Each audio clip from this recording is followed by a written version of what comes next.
샬롬. 예원 가족 여러분, 한 주간도 잘 지내고 계십니까? 날씨가 불과 얼마 전까지만 해도 굉장히 더웠던 것 같은데 이제 11월 들어오니 갑자기 많이 추워졌습니다. 확실히 기후 변화를 실감하는 것 같습니다. 저만 그런가요? 여러분, 이렇게 온도 차이가 이렇게 급격하게 날 때, 그러니까 일일 온도 차가 이렇게 폭이 클 때는 조심하셔야 됩니다. 면역력이 좋은 건강한 상태에서는 몸이 스스로 그런 변화에 잘 적응해서 건강을 유지해 줄 수 있지만, 이제 나이가 들어가고 몸이 점점 쇠약해지면 이제 몸이 스스로 할 수 있는 어떤 한계치가 있습니다. 그래서 지혜로운 자는 그런 어떤 온도 변화가 심할 때는 미리 대비를 하는 겁니다. 몸이 일일이 다 그것을 알아서 해주지 못하는 나이가 되면 이제 사람이 지혜롭게 그것을 해주어야 합니다.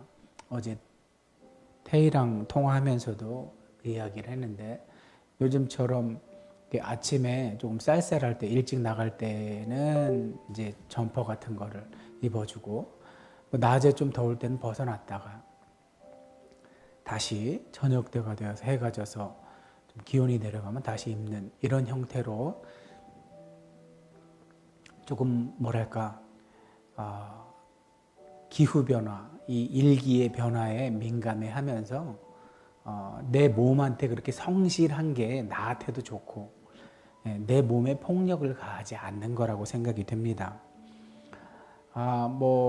어떤 분들은 그거 지나치게 그렇게 예민하게 살아서야 되겠느냐 하지만, 이건 예민한 게 아니고 자기 몸을 사랑하는 행위입니다.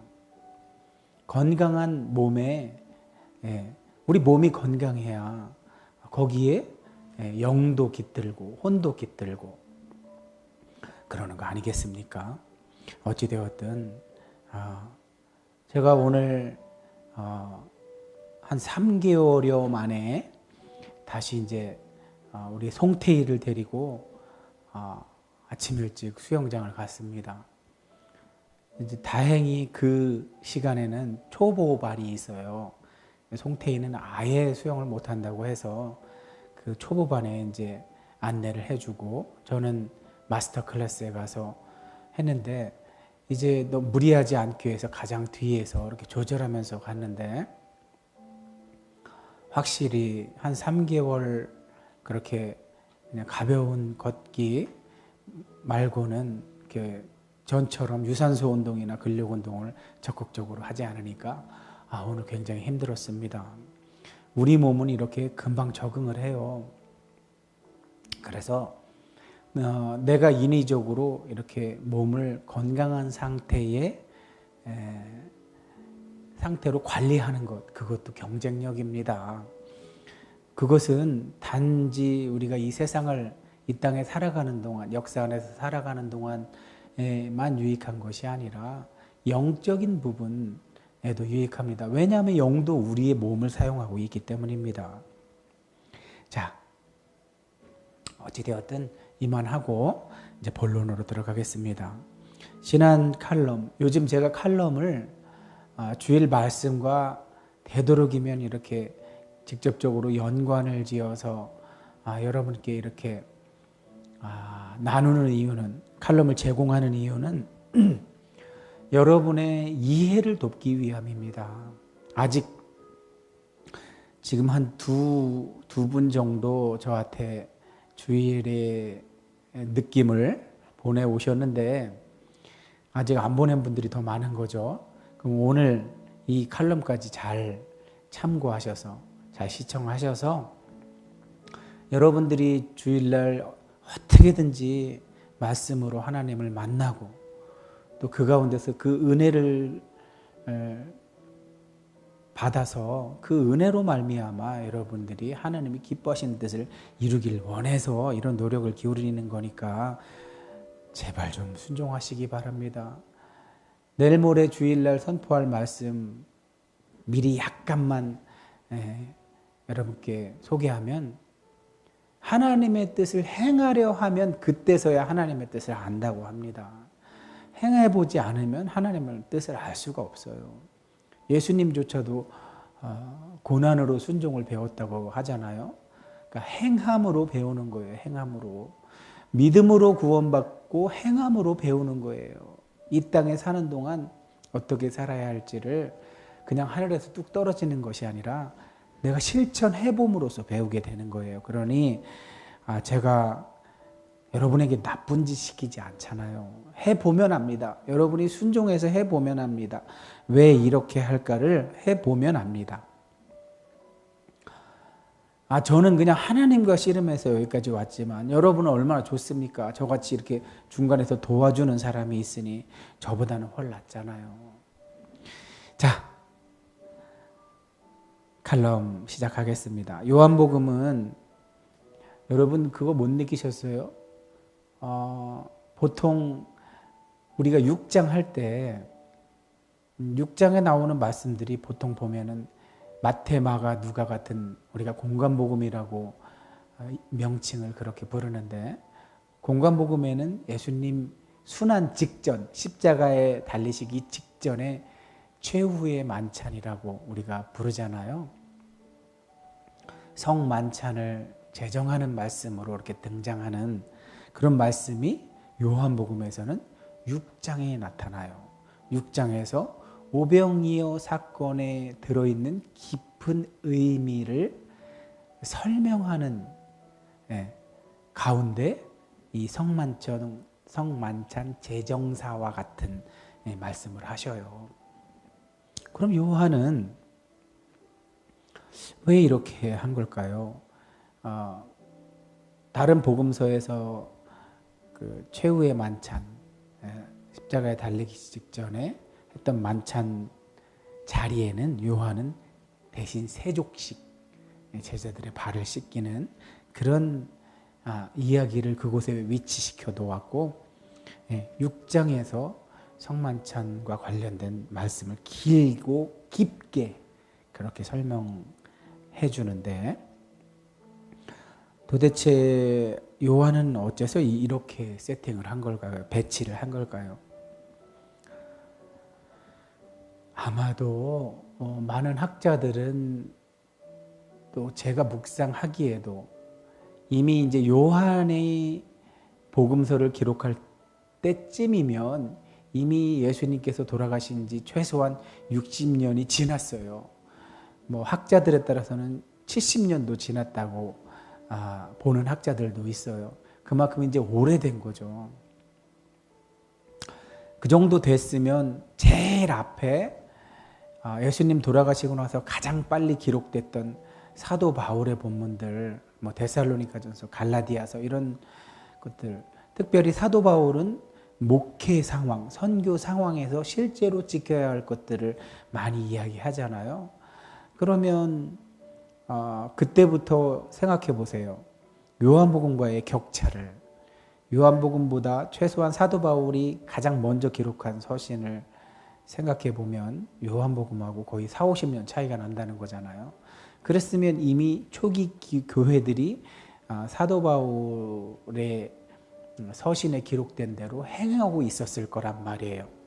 또 마가복음 같이 요한복음보다 적어도 20-30년 앞서 기록된 복음서들에도 이런 성만찬 같은 이런 것들이 이제 교회 예배 의식에 들어와 있을 거란 말입니다.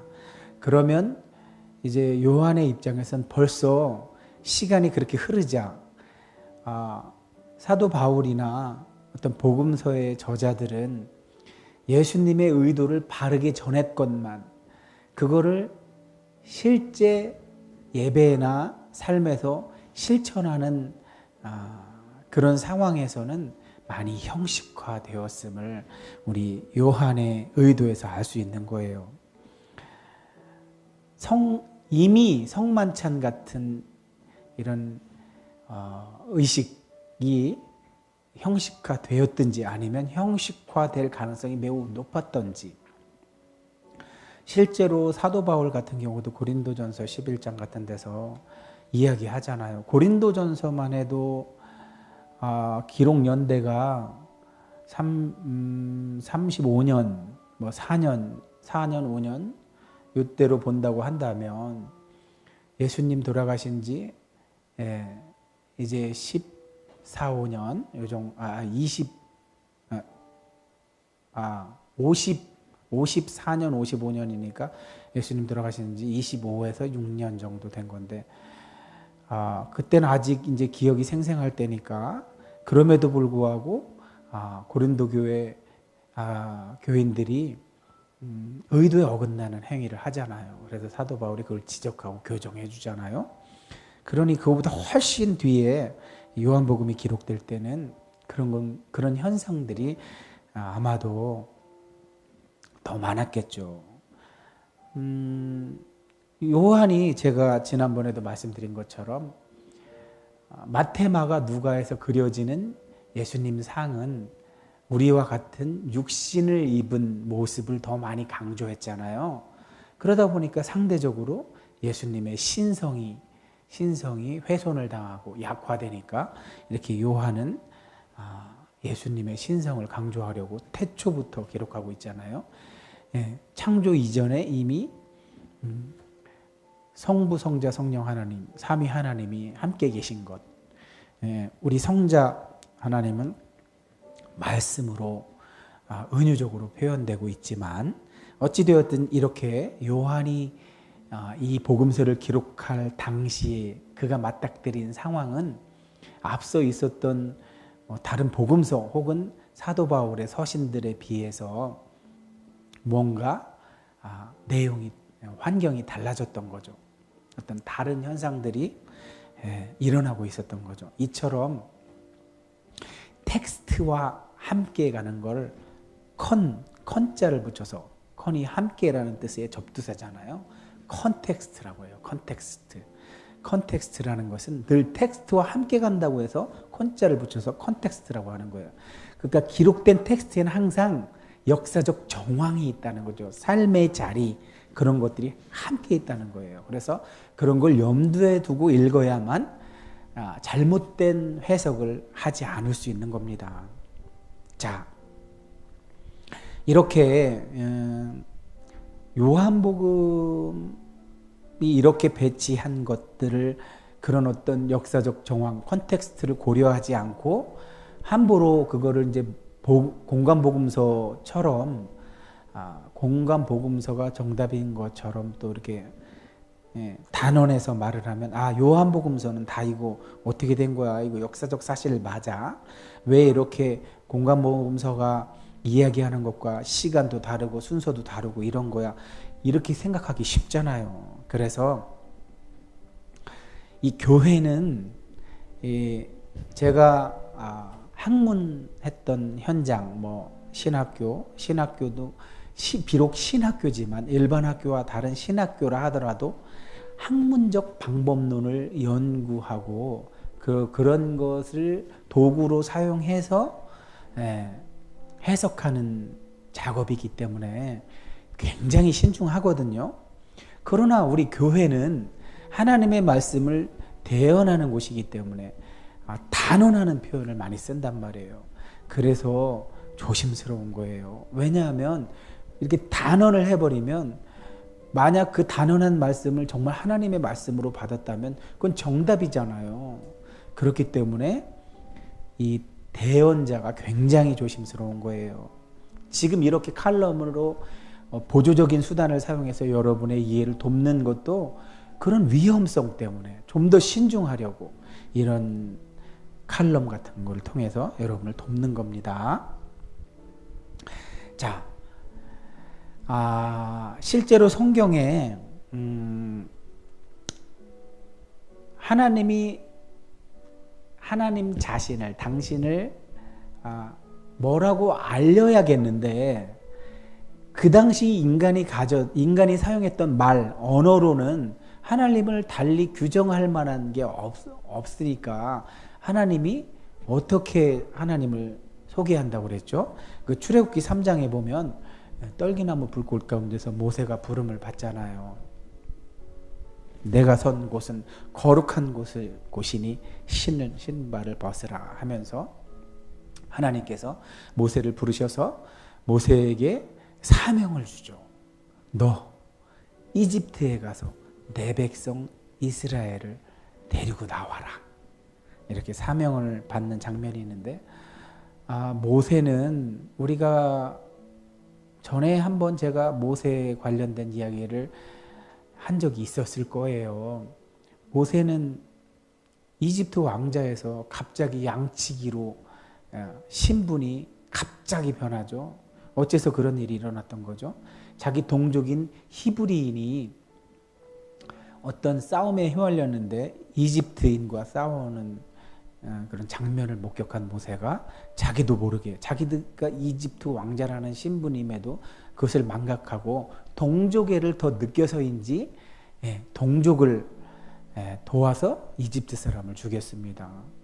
근데 그 사실이 탄로나면 자기도 무사하지 못하니까 은폐를 시켰건만 놀랍게도 그 장면을 목격한 사람이 있었죠.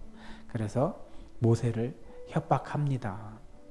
히브리인끼리 싸우는 자리에 가서 왜 동족끼리 왜 이래요? 싸우지 마요 하고 말리는데 네가 지금 여기 끼어들어서 지난번 그때처럼 죽이려고 하느냐? 이제 이 말을 듣고 모세가 겁을 집어먹고 미디안 광야로 달아나게 되죠. 그래서 광야에서 40년을 그렇게 생각해 보세요. 광야에서 사용하는 말이 얼마나 많겠습니까? 아주 한정되어 있겠죠. 그러니까 입술이 둔해졌겠죠. 그러니까 사용하는 어휘가 많이 없으니까 또 이제 모세는 이야기하기 좋잖아요. 전 이 말이 둔해서 제 동족 이스라엘 자손들을 어떻게 뭐라고 얘기하고 그걸 뭐로 설득하고 어떻게 데리고 나와요. 이런 식으로 자꾸만 애들러 말하죠. 사실은 자기 동족들에 대한 어떤 배신감이 아직도 그 속에 남아 있었겠죠. 목숨 걸고 자신은 구했는데 자신의 신분의 위험까지 감수하고 구했는데도 자신에게 돌아온 것은 동족들의 그런 어떤 이질감, 그런 것을 느낀 모세가 쉽게 하나님의 부르심에 응답을 못하고 있었죠. 연거푸 거절을 하는데 6번까지 하나님이 모세를 설득해서 기어코 하나님이 고집이 더 세신 것 같아요. 기어코 모세 고집을 꺾고 이 소명, 사명을 기어코 부여하시는데 모세가 이제 어찌됐든 다른 건 다 좋은데 하나님 제가 가서 뭐라고 해야 되겠습니까? 아니 누가 저를 보냈다고요? 그들이 저를 믿어주겠냐고요? 아브라함과 이삭과 야곱의 하나님이 나를 너에게 보냈다. 이런 식으로 해서 그 사람들이 저를 믿어주겠냐고. 시간이 얼마나 벌써 흘렀습니까? 좋기 400년은 흘렀는데. 그러자 이제 그러니까 그에게 뭐예요? 그러니까 누가 이제 저들이 이스라엘 자손이 인정할 만한 어떤 하나님의 이름이라도 알려주셔야 가서 그들에게 제 정체를 인정받을 거 아닙니까? 제 사명을 그들이 수락할 거 아닙니까? 이제 이런 뜻에서 이름을 알려달라고 한 건데 하나님께서는 이제 우리 예배 드릴 때 사용하는 개역 개정 성경에는 스스로 있는 자가 나를 너희에게 보냈다 하라 이렇게 말씀을 하십니다. 스스로 있는 자라고 이제 우리 한글 성경을 번역을 했는데 제가 지난번에도 말씀드렸지만 개역 개정 성경은 원문을 직역하려 노력을 많이 했어요. 대부분 되도록이면 직역을 하려고 했어요. 그러다 보니까 우리가 이해하기엔 좀 쉽지 않은 부분이 있는데 어쨌든 히브리어 원문으로는 에흐예 아슈에르 에흐예 예. 이제 히브리어로 원문으로 하면 여러분이 너무 힘들죠. 간단하게 영어로 하면 I am that I am. 나는 이다 that 나는 이다. 예. 아쉐르라는 히브리어 단어가 영어의 that과 같은 역할을 해요. 그런데 이게 참 해석하기 어렵죠. 그래서 이제 스스로 있는 자로 번역을 한 것 같은데 한글 성경은 그 직역을 해보면 에흐예라는 건 나는 주어를 우선 앞에 거 나는 해놓고 뒤에 내가 있는 나이다, 뭐 나다. 이제 이렇게 해석을 해볼 수 있겠죠. 어쨌든 해석을 굳이 최대한 직역을 해서 해본다고 한다면 그래서 아무래도 개역 개정은 스스로 있는 자라고 번역을 한 것 같아요. 근데 이렇게 동사 문장을 연거푸 말하는데 거기 이제 관계대명사 혹은 뭐 접속사로도 사용한다고 할 수 있는데 뭐 명사절이나 이런 걸 이끌고 올 때 아쉐르를 사용하기도 하는데 이렇게 단문도 아닌 복합문으로 하나님께서 모세에게 자신을 알려준 걸로 볼 때 생각해 볼 수 있는 것은 하나님은 그 당시 인간이 가진 언어로 뭐라고 딱 규정할 수 없는 어떤 명사를 사용해서 규정할 수 없는 성격의 분임을 알 수 있는 거죠. 그런 존재임을 알 수 있는 거죠. 실제로 전에 한번 제가 하나님은 말씀으로 세상을 창조하셨잖아요.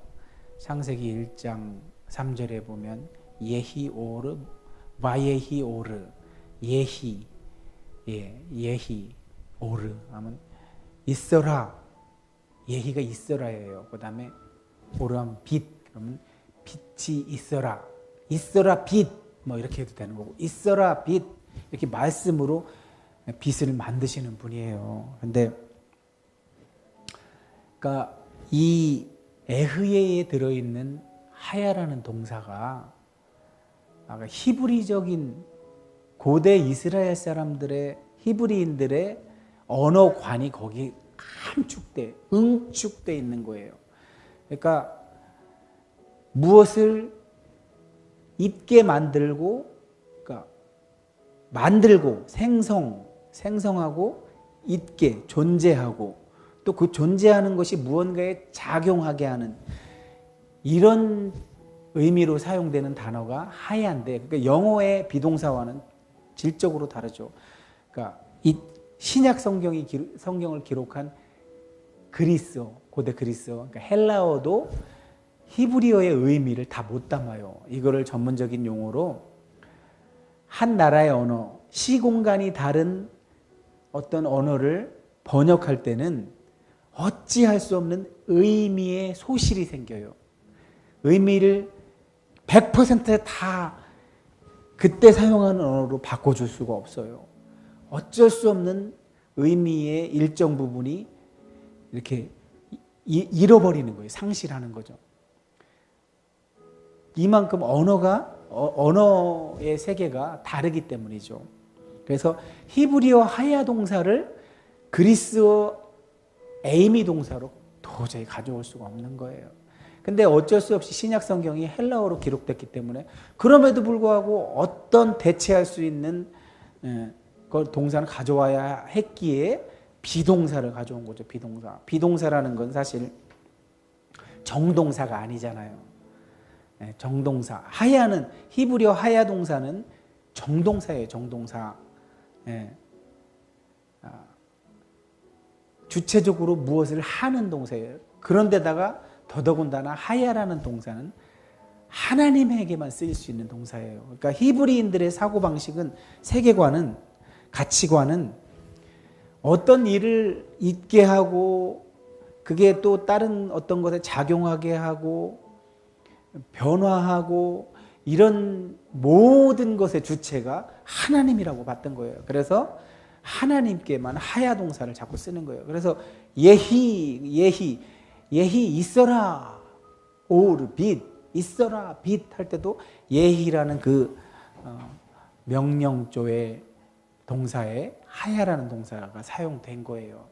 그러니까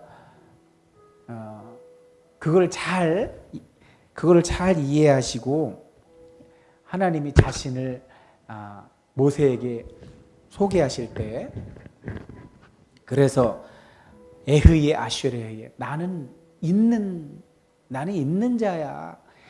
근데 거기서 있다는 의미가 굉장히 많은 걸 함축하고 있는 거예요. 나는 있으면서 그냥 있기만 한 게 아니라 있게 하고, 내가 있으면서, 나는 누가 있게 해서 있는 자가 아니고 나는 개역개정 성경처럼 스스로 있는 자인데, 내가 스스로 있기만 하는 게 아니라 다른 걸 있게 해서 그것이 또 다른 것에 작용하게 하고, 또 그것이 변화하고 소멸해가는 것까지 다 내가 주관하는 나야.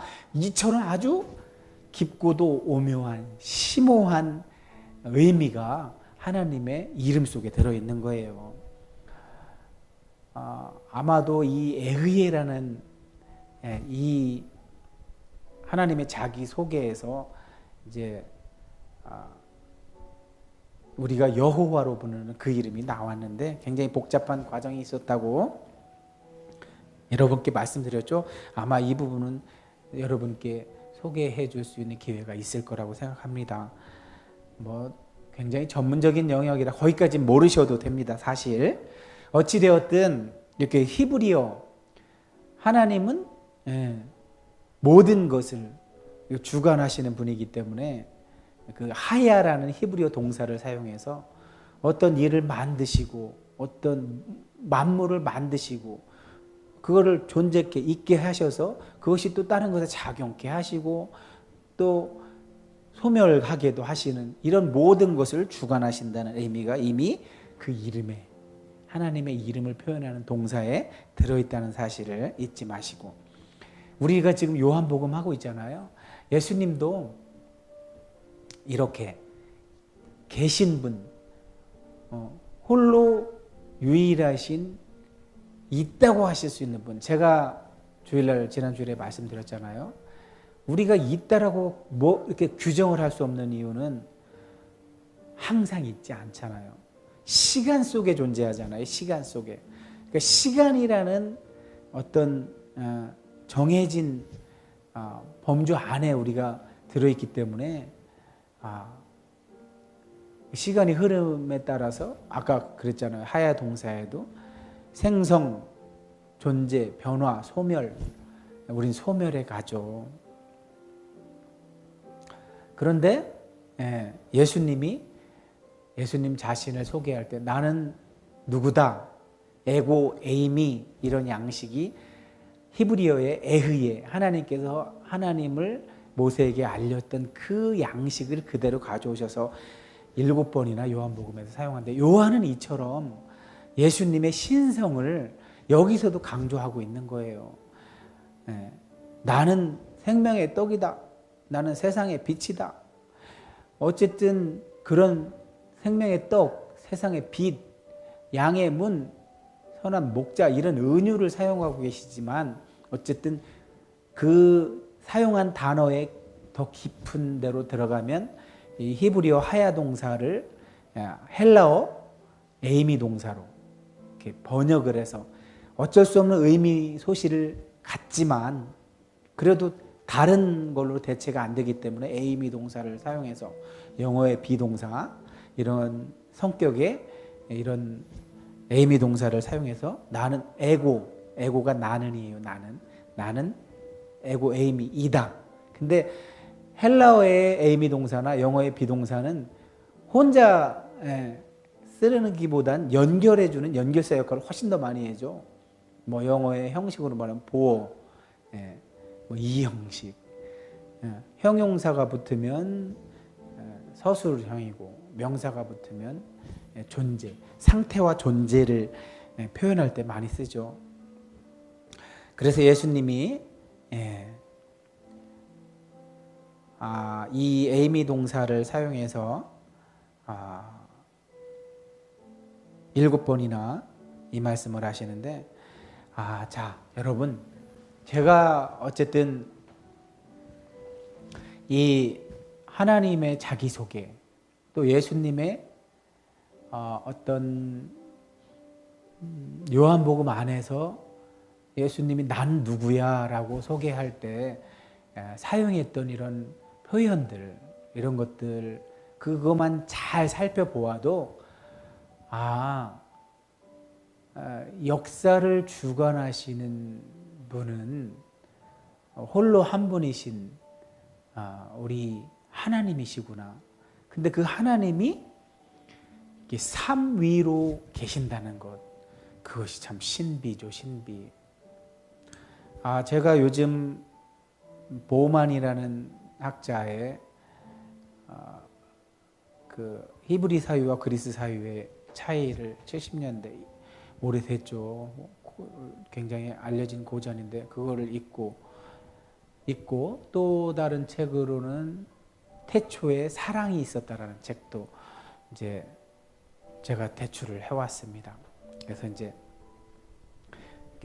그 책도 이제 삼위 하나님의 어떤 연합, 신비한 연합, 그분의 이 역사 안에 들어오셔서의 활동, 그건 성자 하나님이 오셔서 활동하신 거죠. 근데 그 성자 하나님의 성육신 하신 상태에서의 활동이 과연 이제 몰트만 같은 살아있는 대신학자 대가는 이제 성부 하나님은 그러면 구경만 하고 계셨느냐? 아니다. 성자 하나님의 이 땅에서의 역사 안에서의 사역에도 성부 하나님은 함께 계셨다. 이제 이런 놀라운 주장을 하기도 하는데, 어쨌든 이번 칼럼을 통해서 여러분께 나누고 싶은 것은 원래 우리는 있다라고 말할 수 있는 존재들이었잖아요. 그 에덴에서의 상태가 그런 존재였죠. 있다. 하나님의 형상대로 우리를 창조하신 그 처음 상태, 그때는 정말 있는 상태였죠. 그래서 하나님과 우리가 너무나도 소통이 자연스럽고 함께 있는 그 상태가 너무나 아름답고 행복한 상태였는데, 그만 그 좋은 것을 우리가 잃고 말았죠. 잃고 나서의 가장 첫 증상이 뭐라고 그랬어요? 하나님께 좋고 옳고 아름다운 것이 우리에게 그렇지 않더라는 거죠. 아담이 벗은 모습이 보기 좋은 상태로 창조된 건데, 선악과를 먹은 후에는 벗었으므로 두려워하여 가렸다고 그랬잖아요. 그건 뭐예요? 이미 선악과에 달라진 거죠. 하나님에게서 그런 어떤 절대적 기준이 하나님과 같았을 때는 어떻겠어요? 우리가 하나님이 원하시는 걸 그대로 하겠죠. 하나님한테 좋은 걸 하고 하나님한테 나쁜 거 안 하고. 그런데 이제 이것이 분리가 되고 나니까 우리 각 사람에게 좋은 걸 하게 되고 나쁜 건 안 하게 되니까 하나님과 달라졌죠. 그래서 창출 레미시 수사 사망, 히브리 성경으로 하면 모세오경과 전기 예언서, 우리 성경으로 하면 율법서와 역사서의 공통된 주제는 이스라엘의 왕이 없으므로. 이건 뭐라고 그랬어요? 이스라엘이 하나님의 통치를 받기 싫어하자 각자 자기 소견에 오른 대로 행했다. 이거죠, 이거 주제가. 결국은 각자가 자기 옳은 대로, 자기한테 좋은 대로, 자기한테 옳은 대로, 자기한테 아름답게 느껴지는 대로 행하자 악이 가득했죠. 각자가 다 달랐으니까. 한마디로 연합이 안 되는 거죠. 성부, 성자, 성령, 삼위 하나님이 기가 막히게 사랑으로 연합되는 것처럼 우리 사람은 그렇게 안 되잖아요. 그게 안 된 상태.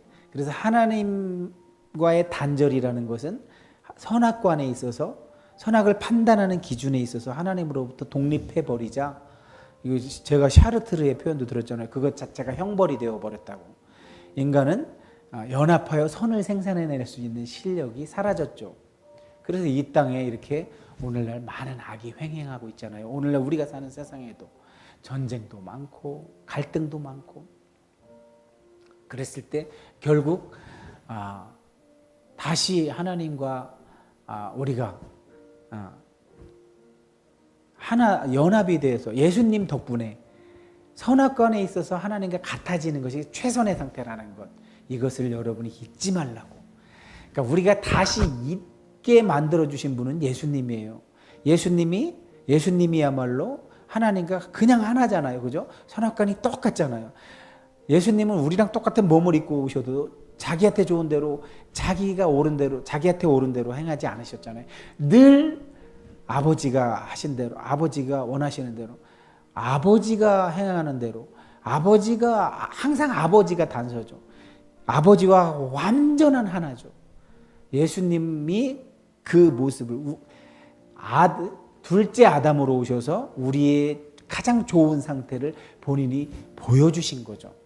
우리가 회복해야 될 상태, 그것이 바로 예수님이 보여주신 모범, 아버지와 딱 연합해 있는 상태, 그것이 존재라고 합니다. 그걸 있는 상태, 그런 존재 상태가 예수님 덕분에 됐으니 그걸로 살라고, 그 상태로 살라고. 그래서 그 상태로 산다는 게 뭘 의미하는 거죠? 예수님처럼 사는 걸 의미하는 거죠. 오늘날 우리가 드리는 모든 활동, 예배가 됐던, 예배드리고 예배당을 나서서 하는 모든 활동이 이렇게 다시 하나님께 연합되어서 하나님과의 어떤 화평을 회복한 자답게 사는 것, 그것이 우리의 최고의 목표가 될 때 이 땅에서 이미 하나님 나라, 천국을 누리는 저와 여러분이 될 거라고 믿기에 오늘 이렇게 칼럼을 나눴습니다. 그러니까 내일 모레 주일날 이제 기대하시면서 요한복음 7장 이제 성전에서 가르치시는 말씀을 통해서 또 다시 은혜를 나누게 될 텐데 정신 바짝 차리고 기대하는 마음으로 기도하면서 오셔서 계속 기도하면서 오셔서 제발 하나님을 만나는 그런 말씀 사건이 일어나기를 기대하겠습니다. 이만 마치겠습니다.